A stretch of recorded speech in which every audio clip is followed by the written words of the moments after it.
Welcome to News Desk on Celebration TV. I am Comfort James. And I'm Femi Marks.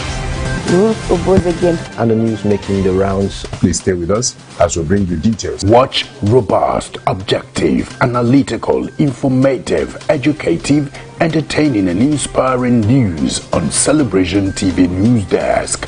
Every weekday, 11 a.m. GMT+1. That is 11 a.m. GMT+1 on Mondays through Fridays. You are welcome to Sports Corner. I am Ivan Agafe. Celebration TV News Desk. The whole truth.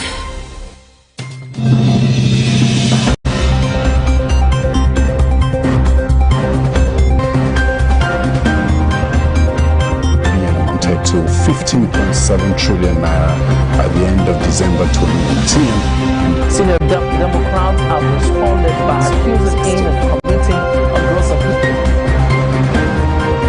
The All Progressives Congress has vowed to punish the Ogun State Governor, Ibikule Amosu.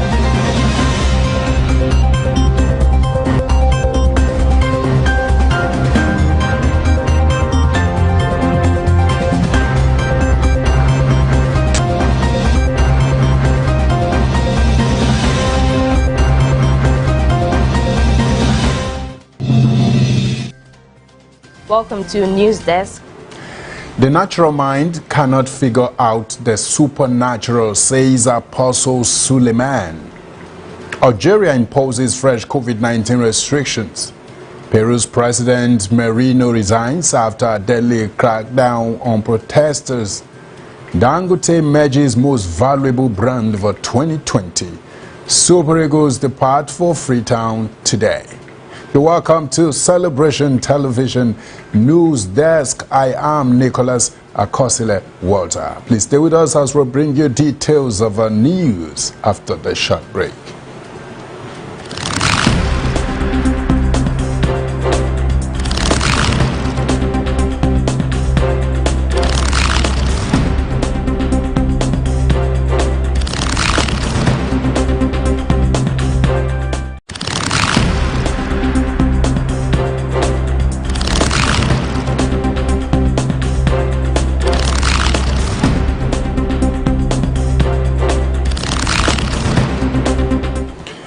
You're welcome back. Now the news in details.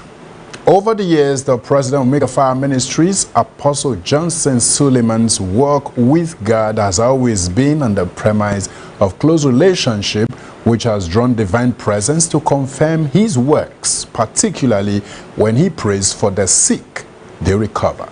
However, no doubts to the above, when he speaks, it is from his mouth to God's ears. Confirming all these, numerous testimonies were recorded on Sunday, 15th November 2020. Amidst criticism on the work of God and his personality, God's move still knows no limit, one of which was Steve's testimony of total restoration. 2 Sundays ago, during the prophetic, Papa called his name. He was in the hospital. He was carried here. Father, I decree he will not die. Let him come back bouncing, hearty, and hale. In Jesus' name.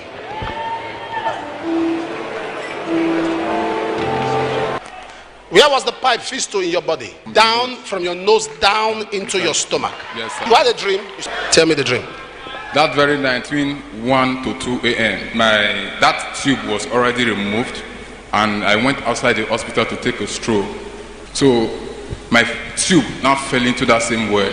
They now used the hook to remove it out. So on my way to climb the staircase, a catfish, now had my leg, my toes. So I removed it out. Then I broke it off. The thing formed again and held my leg. Then I broke it out. Then it came again, formed again and held my leg. Then I now shouted, "Go, Jesus." Immediately it formed into a woman. That tells us that attack was from the Marine Kingdom. What's the hospital were you in? Central Hospital, Auchi, General Hospital. General Hospital, Auchi, about two weeks ago plus. So please, they can call the doctor there and confirm if there was a case like that. You know his condition? Yes, Daddy. The hospital the young man mentioned, she is the CMD of that hospital, right? CMD of the Central. So, what do you know about his case? What was wrong with him? Sir, he was brought with complete intestinal obstruction. The bowels cannot move stool.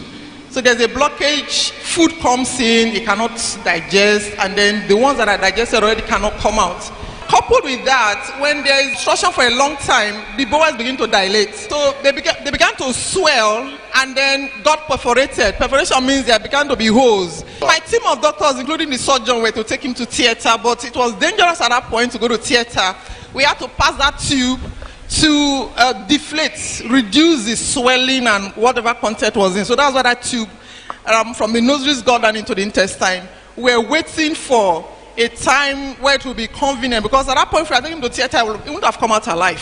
So if they had operated him, he would have died? Yeah, because he wasn't safe for him then. Sunday, I was in church when you gave a prophecy about him, and then they went to carry. Of course, they refused. They will not release him. You know, so like MD, you are the one in store that said, yes, release him. If anything happens to him, he was asking me to come and sign. I said, no, don't worry, he will be safe. And that's why he was brought here. That very day after he was prayed for, he returned to the hospital. The secretions from the intestine dried up. You are seeing what God is doing, and the devil is lying to you that you will not be healed. Today is your day of solution. Meanwhile, after recording mind-charging prophecies, miracles, and testimonies, God's mighty hand was not withdrawn from the service, as more lives were affected tremendously by the word of truth and knowledge, the prophetic healing anointing of God, and instant miracles. He's from Asaba. Is appreciating Jesus for what God did for him during the Open Heaven Crusade in Asaba in October last year. He said before that program, for over a year, he was paralyzed. Il était totalement paralysé. The mouth twisted, the neck twisted, all the hand twisted. Son corps était tordu. And some days to that program, à ce programme, he passed out. Il était mort. During the program, they called the wife.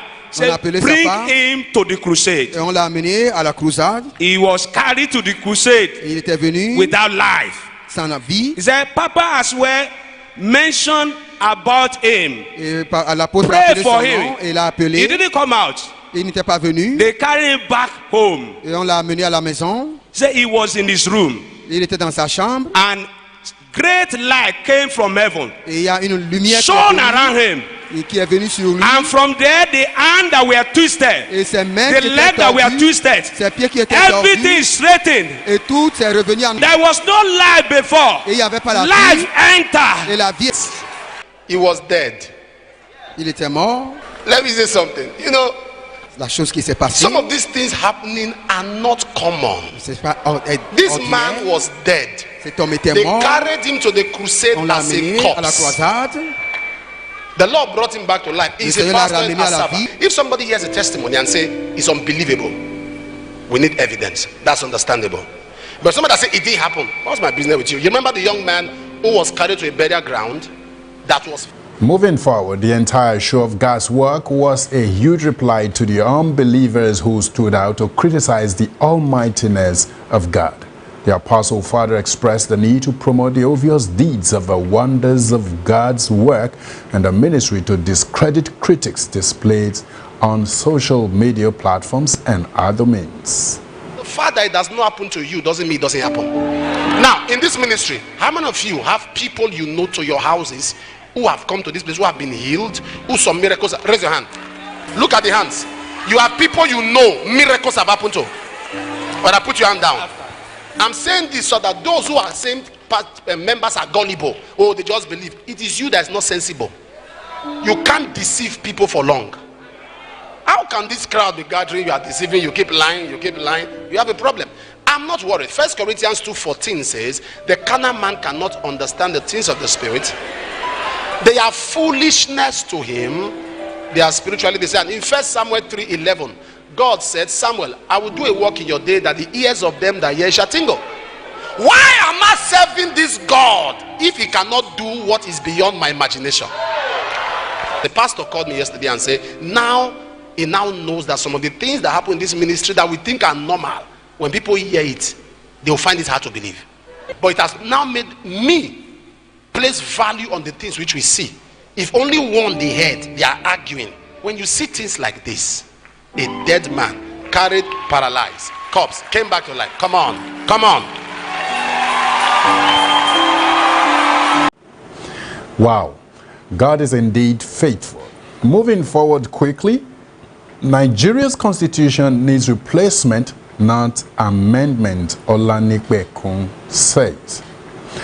Legal icon Chief Wole Olanipekun has disagreed with calls in some quarters for the amendment to the country's constitution with a view to have a new Nigeria. Olanipekun said rather than what the constitution needed was a total overhaul, a redrafting, a recrafting, and a total replacement, starting from the preamble to the definition schedule. He asserted that the recent EndSARS protest showed Nigeria needed restructuring, as he queried the readiness of Nigerians to drastically restructure the country, starting from the architectural layout of the government and governance, as wantonly displayed in the constitution foisted on them by the outgoing military government without any input by Nigerians. The senior advocate of Nigeria spoke at his hometown, ENQUIRY, Ekiti State, on Saturday during the 2020 edition of a yearly Wole Olanipekun Scholarship Awards ceremony, where 67 secondary school students, 73 university graduates, 3 law school students, and a doctorate student benefited. The philanthropist said the scholarship program, which was established to assist students in his hometown, has produced 231 graduates, out of which 40 are medical doctors, 38 agriculturists, 27 engineers, 37 linguists, 16 political scientists, and 25 accountants and 48 law graduates, out of which 15 have qualified as lawyers. In another development, quickly, Uyo Chamber of Commerce to build Trade Fair Village. The Uyo Chamber of Commerce, Industry, Mine and Agriculture has proposed to build and complete a trade fair village for manufacturers in Akwa Ibom State. The president, Mr. Inseye Ebong, said this during the inaugural meeting on the formation of Youth and Women Wing of the group in Uyo, the state capital. He said the trade fair village would avail entrepreneurs the opportunity to increase product sales, market both old and new products, meet and interact with customers, and attract local and foreign investors. According to him, the organization had already produced young and talented manufacturers who are breaking new grounds, adding that there was the need to build an environment where their products will be constantly showcased and receive good patronage.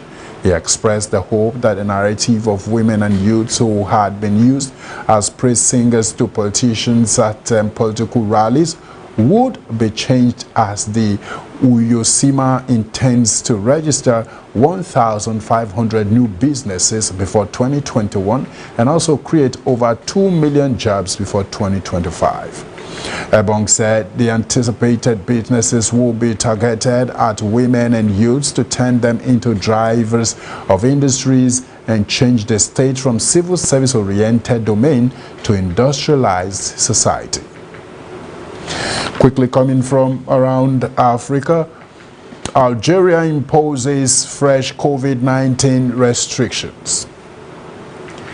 Algeria imposed new coronavirus restrictions, closing sports and cultural centers as well as beaches after a spike in infections. The government called on Algerians to fight what it called a concerning phase of the pandemic. Algeria has registered more than 68,000 infections and at least 2,100 deaths, according to the Ministry of Health, with President Abdelmajid Tebboune hospitalized in Germany with a virus last month. Under the new restrictions announced by the Prime Minister's office, a curfew will be imposed overnight across much of the country. Sports halls, recreational and leisure areas, beaches, youth and cultural centers will be shut for 15 days. Businesses are required to close from 3 p.m. with cafes and restaurants limited to takeaway. The government also reiterated there was a ban on large public gatherings, saying they help spread the virus. Algeria has been rocked by large anti-government rallies and an attempt to bury the movement with a referendum to revise the constitution flopped with a record low turnout. And still from around Africa, quickly, Polisario mobilizes armed forces against Morocco. Mohamed Salem Ould Saleh, head of diplomacy of the Sahrawi Arab Democratic Republic, proclaimed in 1976 by the Polisario independence fighting, declared that the movement was mobilizing thousands of volunteers to join its armed forces. Saleh's exact words stated that thousands of volunteers are joining the military regions. Among them, those who have finished their training, hundreds more were swelling the ranks of military schools. The leader spoke of fighting continuing crescendo in the far south of the territory. However, he did not provide any details, and it was impossible to verify independently the truth of these claims.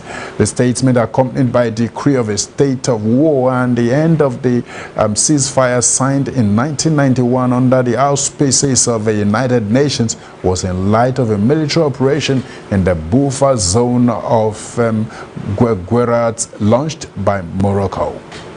Its objective was to reopen the road leading to neighboring Mauritania after 3 weeks of a road blockade, which was unblocked on Saturday.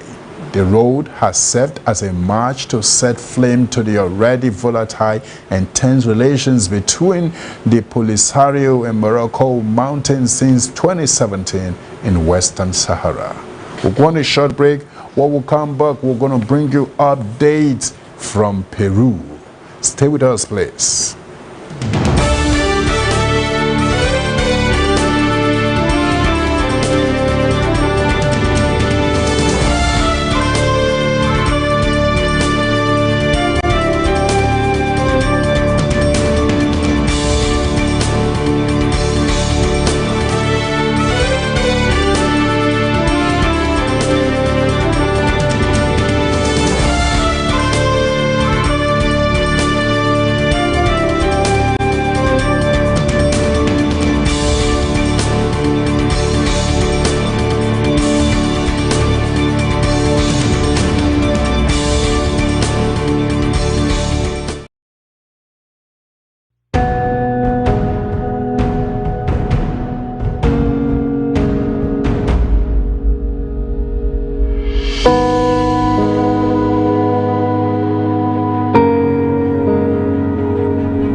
Gives you interest on your investment. It's time for divinity to birth an opportunity through the instrumentality of humanity. Join the Restoration Apostle Johnson Suleiman 2 days apostolic invasion at the Shepherd's House Assembly before Resettlement Junction, before ShopRite, Apple, Abuja, Nigeria. Theme: Immortality, Divinity in Humanity. 18th and 19th November 2020 by 5 p.m. daily.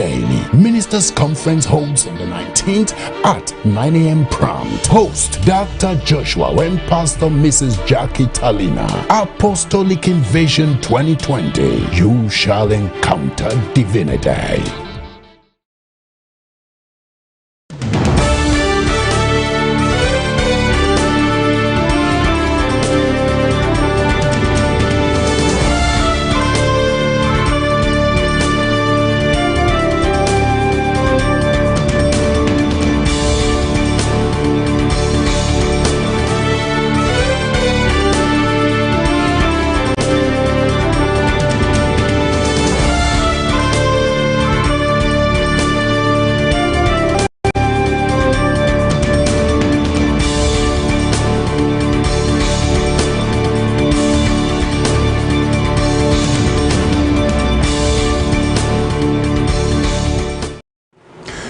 You're welcome back, and now updates from Peru.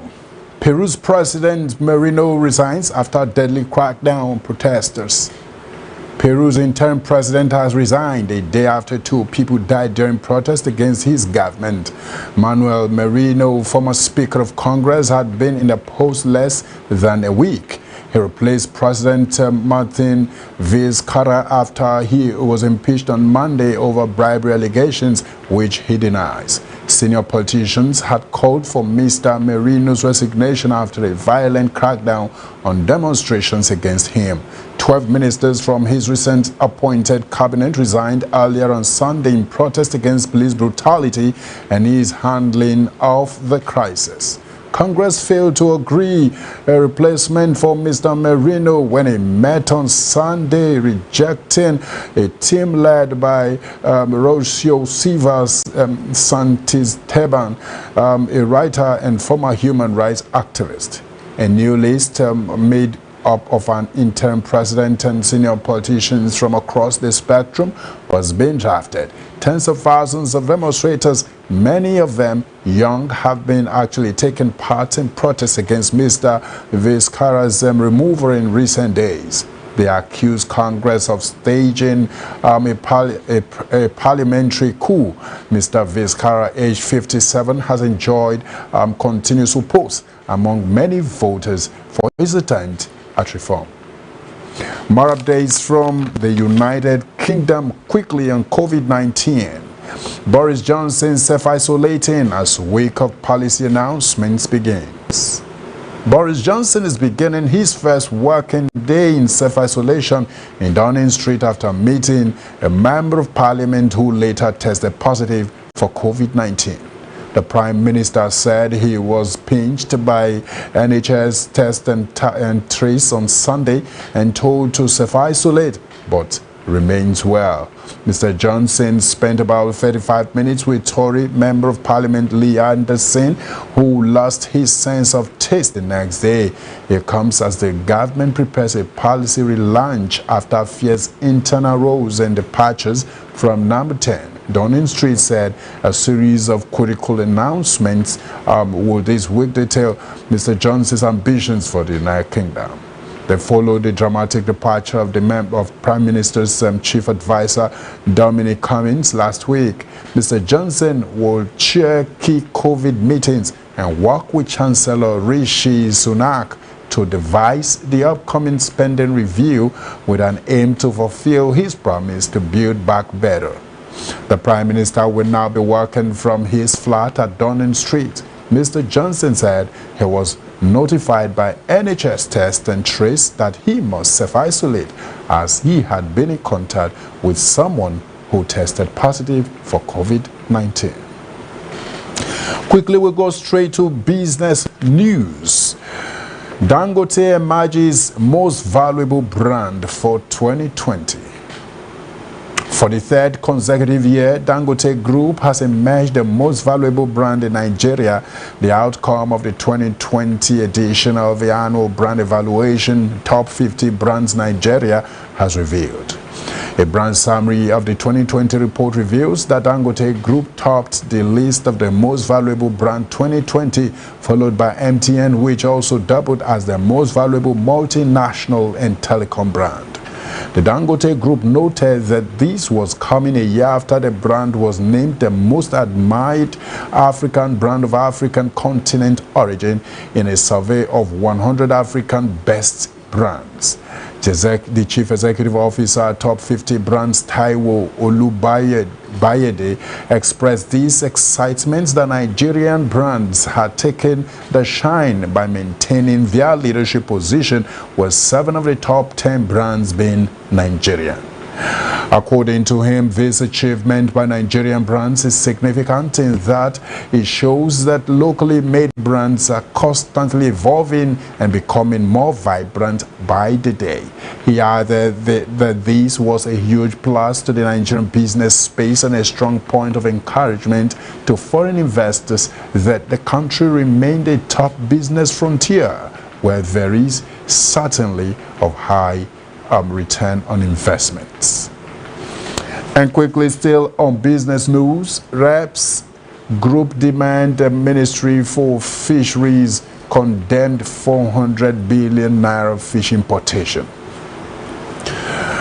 A member of the House of Representatives, Mr. Awaji Inobank Abiante, has called for a separate ministry to handle fisheries and aquaculture in Nigeria due to the huge potential for the economy.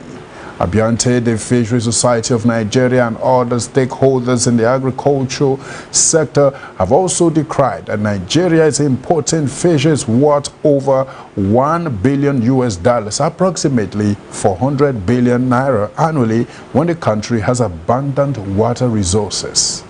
This is just as FISON installed various governors, former governors, members of the National Assembly, and traditional rulers as its fellows. The investiture took place in Abuja on Saturday at the 16th Fellowship Investitures and launching of 500 million naira building fund for the National Secretariat.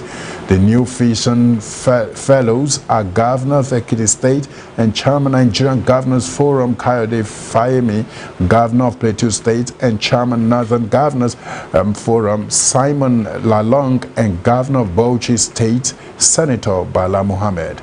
Members of the Senate include former Governor of Nasarawa State, Senator Abdullahi Ademu, former Governor of Ogun State, Senator Ibikunle Amosun, Deputy Chief Whip, Senator Aliyu Sabi Abdullahi, and Senator Muhammad Enagi. Honored in the House of Representatives were the Chief Whip of the House, Mohammed Monguno, Awaji Inobank Ibiante, and Abdullahi Gaba. Also on the list were the Chief of Army Staff, Lieutenant General Tuko Buratai, Senior Special Assistant to the President on Niger Delta Affairs, Senator Itang Enan, and Emir of Bogu, and Niger State, Dr. Muhammad Dantoro, among others. We're going to a short break. When we come back, we're going to bring you sports news right away. Don't go anywhere.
interest on your investment. It's time for divinity to birth an opportunity through the instrumentality of humanity. Join the Restoration Apostle Johnson Suleiman 2 days apostolic invasion at the Shepherd's House Assembly before Resettlement Junction, before ShopRite, Apple, Abuja, Nigeria. Theme: Immortality, Divinity in Humanity. 18th and 19th November 2020 by 5 p.m. daily. Ministers Conference holds on the 19th at 9 a.m. prompt. Host Dr. Joshua and Pastor Mrs. Jackie Talina. Apostolic Invasion 2020. You shall encounter divinity.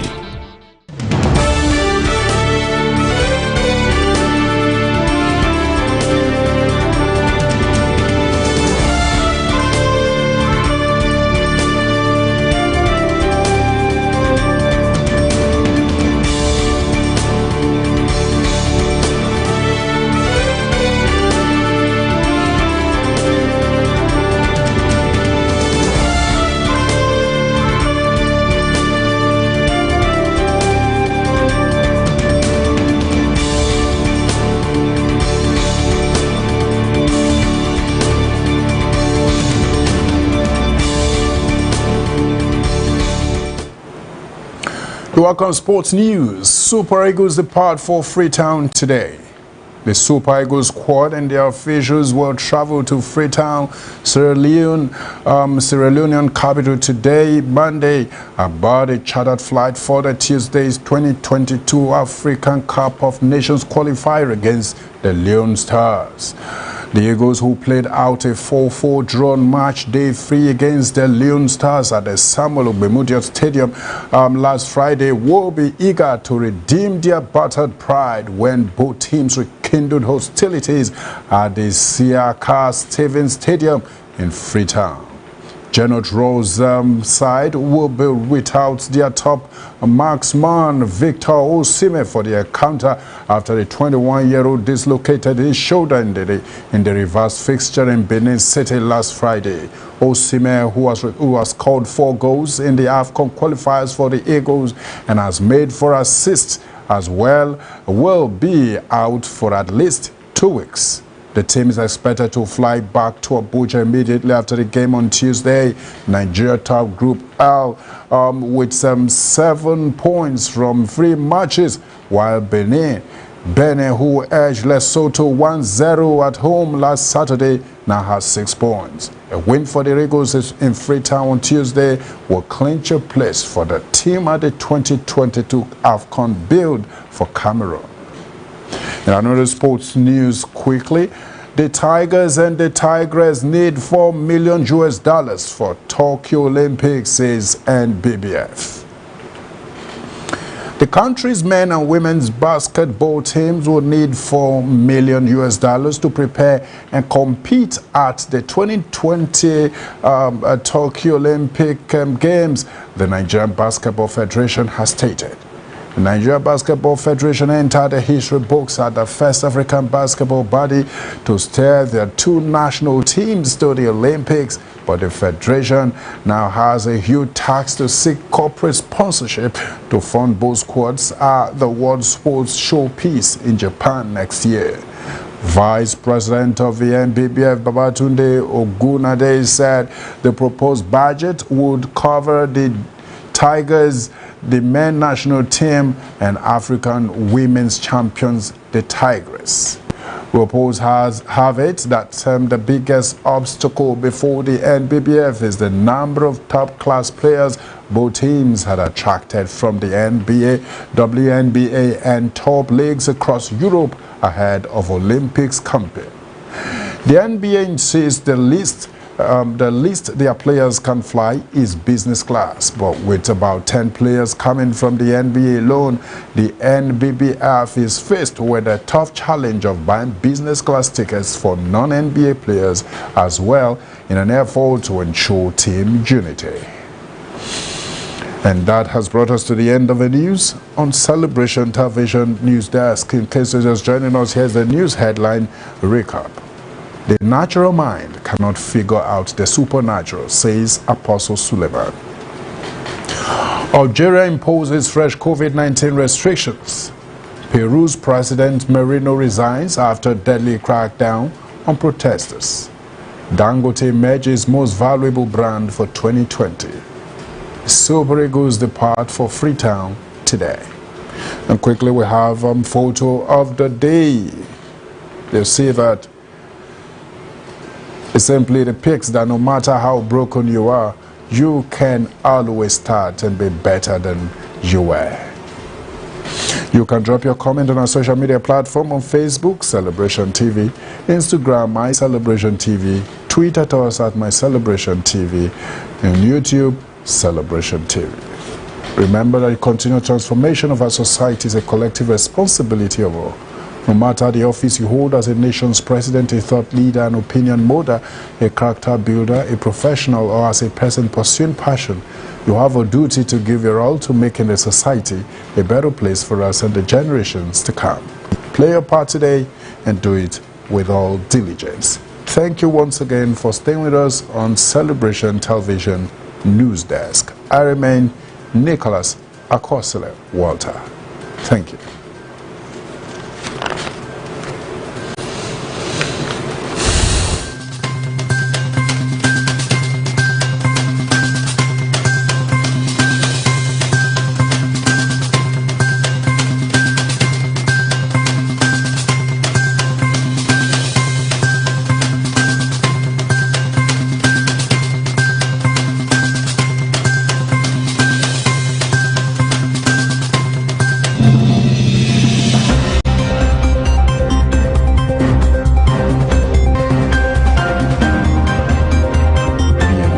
To 15.7 trillion naira at the end of December 2019. Senior Democrats have responded by accusing him of committing a gross offense.